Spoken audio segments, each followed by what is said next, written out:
25년간 남의 아이를 자기 딸이라 속이고 그 아이의 친엄마는 절벽에서 떨어져 5살 지능이 됐습니다. 그 진실이 드디어 오늘 모든 사람들 앞에서 터졌습니다. 최화영이 형사에게 끌려가는 장면, 이강혁이 수갑을 차는 장면, 그리고 마서린의 눈물. 47회는 그야말로 복수극의 절정이었습니다. 잠깐 시작하기 전에 구독과 좋아요 꼭 부탁드립니다. 여러분의 작은 클릭 하나가 더 좋은 리뷰를 만드는 힘이 됩니다. 자, 47회 시작부터 숨막힙니다. 배경은 병원 병실. 마대창 회장이 손녀 마서린의 손을 잡고 앉아있는 바로 그 순간 마서린이 손가락을 들어 최화영을 가리킵니다. 대사 저 사람이 나를 낳아준 엄마에게서 빼앗아 간 거예요. 25년 전에. 이 한마디에 병실 전체가 얼어붙었습니다. 마대창 회장은 지팡이를 꽉 쥔 채 눈이 커졌고 최화영은 고개를 떨구며 소리 없이 울기 시작했죠. 여기서 중요한 건 최화영이 그 어떤 변명도 하지 않았다는 겁니다. 변명도 해명도 아닌 침묵. 그 침묵 자체가 이미 자백이었던 거죠. 마대창이 추궁합니다. 처음부터 끝까지 다 말해. 그제야 최화영이 입을 열었습니다. 아버님, 저는 동석 씨의 아이를 임신한 적이 없었습니다. 사산이었습니다. 계단에서 굴러서 아이를 잃었습니다. 그래서 정숙희의 아이를 빼앗았습니다. 충격이죠? 그것도 쌍둥이 중 하나를. 25년 동안 마대창 회장은 친손녀라고 믿고 아꼈던 마서린이 사실은 다른 사람의 아이였던 겁니다. 거기다 그 아이의 친어머니인 정숙희는 아이를 빼앗기고 쫓기다가 절벽에서 뛰어내려 5살 지능으로 살아가고 있다는 사실까지 밝혀집니다. 오장미가 한 걸음 앞으로 나서며 말합니다. 우리 엄마는 아기를 빼앗기고 쫓기다가 절벽에서 뛰어내렸어요. 이 순간 마대창의 지팡이가 바닥을 강하게 내리쳤고 병실 전체가 울렸습니다. 마대창이 최화영에게 고함칩니다. 내 며느리라는 것이 그 짓을 한 거야. 최화영은 아무 말도 못하고 그저 마서린을 향해 말합니다. 서린아, 너만은 진심으로 사랑했어. 엄마가 세상에서 제일 사랑하는 건 너야. 그런데 여기서 마서린이 드라마 전체를 통틀어 가장 뼈아픈 말을 날립니다. 그 사랑이 다른 사람을 죽이고 그 위에 세운 거잖아. 이 말에 최화영의 울음이 멈췄습니다. 병실 안에는 마서린의 이 말만이 메아리 쳤습니다. 오장미도 오태평도 마대창도 아무 말이 없었습니다. 이 장면 정말 압도적인 장면이었어요. 병실 폭탄 선언 직후 강백호 변호사가 서류 봉투를 들고 나타납니다. 도청 녹음 파일, 금고 증거 사진, 오복길 아버지 사건 살인 미수재 수사 요청까지 경찰에 전부 넘긴 상태였죠. 강백호가 오장미에게 말합니다. 녹음 파일에 최화영이 이강혁에게 스패너 처리를 확인하는 내용이 있고 스패너 매장 위치까지 메모로 남아있으니까 물증이 확보되면 바로 영장이 나올 겁니다. 오장미도 결정적인 증거를 추가합니다. 아버지 오복길의 휴대폰이 금고 안에 있었고 통화 기록을 확인하면 최화영에게 전화한 시간이 나온다는 것. 강백호가 오장미의 어깨를 가볍게 잡으며 말합니다. 이 증거들이면 됩니다. 오복길 아버님의 억울함을 풀 수 있어요. 그 직후 형사 2명이 병원으로 들어옵니다. 형사가 말합니다. 최화영 씨, 오복길 씨 사망 사건과 관련해 살인 미수 혐의로 동행해 주셔야 합니다. 최화영은 저항하지 않았습니다. 마설린을 한 번 더 바라봤지만 마설린은 창밖을 보고 있었죠. 마대창은 지팡이를 쥔 손만 미세하게 떨릴 뿐 아무 말도 하지 않았습니다. 최화영이 복도를 걸어가는 뒷모습. 그 어깨가 평소의 당당함과는 전혀 달리 자꾸만 처져 보였습니다. 오장미는 그 모습을 지켜봤지만 동정하지 않았습니다. 아버지 오복길의 얼굴이 떠올랐기 때문이죠. 같은 시각 이강혁도 체포됩니다. 드림호텔 주차장에서 대기 중이던 이강혁에게 형사가 접근해 수갑을 채웠습니다. 이강혁은 저항하지 않고 최화영이 괜찮은지만 물었습니다. 형사는 대답하지 않았죠. 이강혁의 수하들도 줄줄이 연행됐고 CCTV 삭제 정황과 녹음 파일의 지시 내용이 전부 증거로 제시됐습니다. 쌍칼 박순선도 검거, 현수막 철거부터 오장미를 향한 여러 차례 습격까지 이강혁의 지시를 받고 움직였다는 것이 전부 밝혀졌습니다. 경찰 조사실에서 최화영이 예상을 완전히 뒤엎는 행동을 합니다. 변호사의 조언을 무시하고 25년 전 일부터 차근차근 전부 자백하기 시작한 거죠. 최화영이 형사에게 말합니다. 정숙희에게서 쌍둥이를 빼앗았습니다. 정숙희를 쫓아 절벽까지 몰아갔습니다. 오복기를 스패너로 내리치고 교통사고로 위장했습니다. 오장미를 여러 차례 살해하려 했습니다. 형사가 물었습니다. 왜 전부 자백하시는 겁니까? 변호사와 상의하셔야 합니다. 최화영이 조용히 대답했습니다. 상의할 게 없습니다. 제가 한 짓입니다. 이 장면이 정말 묘했습니다. 악의 끝판왕이라고 불렸던 최화영이 법정에서 빠져나갈 수도 있는 상황에서 스스로 모든 것을 인정해버린 겁니다. 형사가 다시 물었습니다. 마서린에 대해서는 어떻게 생각하십니까? 최화영의 눈에 눈물이 고였습니다. 서린이를 향한 사랑만은 진심이었습니다. 형사가 냉정하게 되물었습니다. 남의 아이를 빼앗고 그 아이의 어머니를 파괴한 것이 사랑입니까? 최화영은 대답하지 못했습니다. 한참을 침묵하다가 고개를 떨궜습니다. 한편 이강혁은 별도 조사실에서 모든 것이 자신의 단독 범행이라고 주장하며 최화영을 감싸려 했습니다. 하지만 녹음 파일에 최화영의 직접 지시가 담겨 있어 주장은 받아들여지지 않았습니다. 이강혁이 말했습니다. 저는 대표님의 충실한 부하였을 뿐입니다. 대표님이 시키시면 저는 죽는 신용까지 합니다. 형사가 물었습니다. 사람을 죽이는 것도 충성입니까? 이강혁은 대답하지 않았습니다. 사랑인지 집착인지 모를 충성심. 끝까지 최화영을 보호하려 했지만 증거 앞에서는 어쩔 도리가 없었습니다. 마대창이 비서에게 전화를 걸어 유전자 검사 속도를 높이라고 지시했습니다. 결과가 나올 때까지 최화영은 이 병원에서 한 걸음도 움직이지 못하게 해. 그리고 드디어 결과가 나왔습니다. 마설리는 마대창의 친손녀가 맞았습니다. 하지만 최화영과는 혈연 관계가 없었습니다. 오장미도 마대창의 친손녀였습니다. 두 사람은 같은 부모에게서 태어난 쌍둥이가 맞았습니다. 마대창이 서류를 내려놓으며 한참을 아무 말 없이 앉아 있었습니다. 아들 마동석이 남긴 핏줄이 하나가 아니라 둘이었다는 사실에 감격하면서도 25년간 속아왔다는 분노가 동시에 밀려온 거죠. 마대창이 마서린의 병실을 찾아갔습니다. 마서린은 침대에 비스듬히 기대어 앉아 있었습니다. 팔의 부목은 아직 그대로지만 안색은 많이 좋아진 상태였습니다. 마대창이 침대 옆에 앉아 마서린의 손을 잡으며 말했습니다. 내가 좀 더 똑바로 살폈으면 이런 일이 없었을 거다. 미안하다. 여기서 중요한 포인트. 독재자처럼 군림하던 마대창의 눈에서 눈물이 나오는 장면. 마서린도 처음 보는 광경이었습니다. 마서린이 할아버지의 손을 꽉 잡으며 처음으로 안도의 표정을 지었습니다. 그런데 여기서 마서린이 또 한 번 놀라운 행동을 합니다. 할아버지, 나는 괜찮아. 그런데 언니를 만나줘. 오장미. 나보다 먼저 태어난 쌍둥이 언니야. 이 장면이 정말 감동이었어요. 최화영에게 키워지면서 차갑고 아나무인이었던 마서린이 이제는 먼저 쌍둥이 언니를 챙기는 모습. 사람이 이렇게 바뀔 수도 있구나 싶었습니다. 마대창이 비서에게 오장미를 부르라고 지시했습니다. 오장미가 병실에 들어왔습니다. 태어나서 한 번도 본 적 없는 할아버지. 어떤 표정을 지어야 할지 몰라 그저 고개를 숙이고 서 있는 오장미에게 마대창이 천천히 다가가 어깨에 손을 올렸습니다. 늦었다. 할아버지가 너무 늦었어.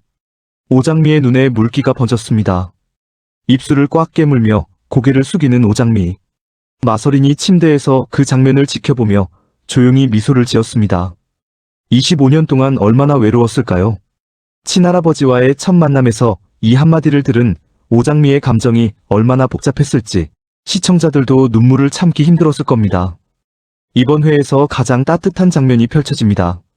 오장미와 마서린, 두 사람이 함께 정숙희의 반찬가게 문을 열었습니다. 정숙희가 두 얼굴을 번갈아 보더니 두 팔을 활짝 벌렸습니다. 오키, 토끼. 오장미와 마설린이 동시에 정숙희에게 안겼습니다.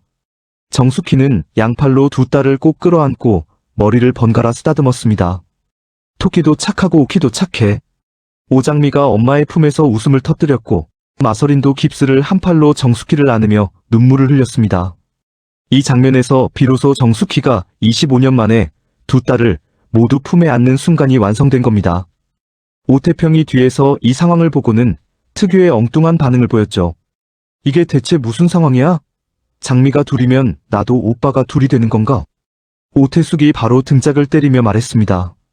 입 좀 닥쳐. 분위기 파악 좀 해. 연보라는 정숙희에게 다가가 물었습니다. 할머니, 이모가 2명이야? 정숙희가 연보라의 머리를 쓰다듬으며 대답했습니다. 토끼도 숙희 딸이고 오키도 숙희 딸이야. 가게 안에 웃음소리와 울음소리가 뒤섞였습니다. 이 장면에서 많은 시청자들이 눈물을 흘렸을 거예요. 강백호는 가게 밖에서 유리창 너머로 그 모습을 지켜보고 있었습니다. 오장미가 눈물을 닦으며 웃는 모습, 마서린이 처음으로 정숙희를 엄마처럼 안기는 모습, 정숙희가 25년 만에 2딸을 모두 품에 안는 모습. 강백호의 입꼬리가 조용히 올라갔습니다. 오장미가 밖에 선 강백호를 발견하고 가게 문을 열며 말했습니다. 뭐해요? 밖에서. 들어와요. 강백호가 머리를 긁으며 가족끼리 있는 자리인데 제가 들어가도 돼요? 라고 하자 오장미가 소매를 잡아 끌며 말했습니다. 빚 갚으려면 들어와서 설거지부터 해요. 이 커플 진짜 너무 자연스럽고 좋지 않나요? 드라마 내내 무거운 장면이 많았는데 이런 소소한 순간이 힐링이 됩니다. 이번 회에서 또 하나의 감동 포인트는 바로 강준호입니다. 항상 차갑고 감정을 드러내지 않던 강준호. 그가 채화영 연행 뉴스를 보고 사무실 문을 닫고 혼자 앉아 있었습니다. 강백호가 조심스럽게 전화를 겁니다. 형, 뉴스 봤어요? 강준호가 짧게 대답했습니다. 맞다. 강백호가 말합니다. 형이 어떤 기분인지는 제가 함부로 말할 수 없지만 언제든 필요하면 옆에 있을게요. 강준호가 전화를 끊고 집으로 향했습니다. 거실에 있던 한영자와 강남봉. 강준호가 거실에 들어서며 말합니다. 저를 버리고도 사랑한다고 말하는 여자가 무고한 사람들의 인생을 파괴했습니다. 한영자가 자리에서 일어나 강준호에게 다가갔습니다. 강준호는 고개를 숙였습니다. 한영자가 아들을 꼭 끌어안으며 단호하게 말했습니다. 누가 낳았든 네 엄마는 나야. 그건 절대 안 변해. 이 순간 어린 시절 보육원에서부터 지금까지 감정을 드러내는 법을 몰랐던 강준호가 한영자의 품에서 눈물을 흘렸습니다. 소리 없이. 하지만 어깨를 들썩이며 강남봉이 소파에서 일어나 강준호의 등을 쓰다듬었습니다. 사실 강남봉은 채화영과의 관계가 드러날까봐 불안한 상태였는데 한영자의 눈빛을 마주하고는 고개를 숙였습니다. 한영자가 강남봉을 한참 바라보더니 말했습니다. 당신 나한테 할 말이 있지? 나중에 듣겠어. 지금은 애 먼저야. 강준호가 눈물을 닦으며 한영자에게 말했습니다. 어머니 감사합니다. 한영자가 강준호의 얼굴을 2손으로 감싸며 말했습니다. 감사는 무슨. 네가 내 아들인걸. 강준호와 마서린의 로맨스가 앞으로 어떻게 전개될지도 궁금하지만 이 장면에서 강준호라는 캐릭터가 얼마나 긴 여정을 해왔는지가 느껴졌습니다. 마지막 장면들 중 가장 숙연하고 아름다운 장면입니다. 오장미가 아버지 오복길의 영정 앞에 무릎을 꿇으며 말했습니다. 아빠 잡았어. 엄마를 그렇게 만든 사람도 아빠를 그렇게 만든 사람도 전부. 오장미의 목소리가 갈라졌습니다. 눈물이 볼을 타고 흘러내렸습니다. 아빠가 마지막에 전화해서 말하려고 했던 거 쌍둥이라는 거였지. 아빠가 다 알고 있었구나. 그때 마설린이 오장미 옆에 섰습니다. 처음 보는 묘 앞이었습니다. 마설린이 조심스럽게 고개를 숙이며 말했습니다. 처음 뵙겠습니다. 저는 설인이에요. 언니의 쌍둥이 동생이요. 제가 빼앗기지 않았다면 저도 아저씨의 딸이었을 거예요. 언니가 받았던 그 사랑, 제가 못 받은 건 아쉽지만 언니를 그렇게 키워주셔서 감사합니다. 오장미가 마설인을 바라봤습니다. 마설인의 눈에서도 눈물이 흘러내리고 있었습니다. 정숙희가 뒤에서 천천히 다가왔습니다. 묘비를 손으로 만지며 중얼거렸습니다. 복길 오빠, 토끼 왔어. 오키도 있어. 오장미가 정숙희의 한쪽 손을 잡고 마설인이 다른 쪽 손을 잡았습니다. 세 사람이 오복길의 묘 앞에 나란히 섰습니다. 바람이 불어 허리를 숙인 풀 위로 아침 햇살이 퍼져나갔습니다. 오태평이 뒤에서 코를 훌쩍이며 말했습니다. 아버지, 저도 잘 살게요. 노래도 계속하고 사기도 이제 안 당하고. 오태숙이 바로 등을 치며 사기 안 당한다는 건 믿을 수가 없다, 진짜. 라고 했고 연보라가 묘비에 꽃을 놓으며 말했습니다. 할아버지, 보라가 유치원에서 상 받았어. 가족들의 웃음소리가 묘역에 퍼졌습니다. 슬픔과 웃음이 공존하는 이 장면이 한국 드라마 특유의 감동을 제대로 보여줬습니다. 강백호가 조금 떨어진 곳에서 지켜보다가 오장미가 다가오자 말했습니다. 아까 먼저 왔어요. 아버님께 약속한 거 지키겠다고 다시 말씀드렸어요. 오장미가 강백호를 올려다보며 말했습니다. 고마워요, 정말 많이. 강백호가 오장미의 눈을 바라보며 말했습니다. 장미씨, 이제부터가 시작이에요. 자, 47회를 한번 정리해보겠습니다. 채화영 마서린 오장미 삼각관계의 완전한 붕괴. 채화영이 마서린에게 너만은 진심으로 사랑했어라고 했지만 마서린은 그 사랑이 다른 사람을 파괴한 위에 세워진 것임을 정면으로 직격했습니다. 악당의 모성애가 어디까지 인정받을 수 있는가? 이 드라마가 던진 가장 날카로운 질문이었습니다. 마대창 오장미 마서린의 새로운 가족 형성. 독재자 마대창이 뒤늦게 두 손녀를 모두 품에 안으면서 새로운 가족 관계가 형성됐습니다. 혈연의 진실 앞에서 25년간의 굴레가 서서히 풀리는 장면이었습니다. 강남봉 한영자 갈등의 수면 위 등장. 한영자가 강남봉에게 당신 나한테 할 말이 있지? 라고 하며 채화영과의 관계 의혹이 수면 위로 올라왔습니다. 다음 회에서 이 갈등이 어떻게 터질지 주목됩니다. 이강혁의 맹목적 충성과 그 결말.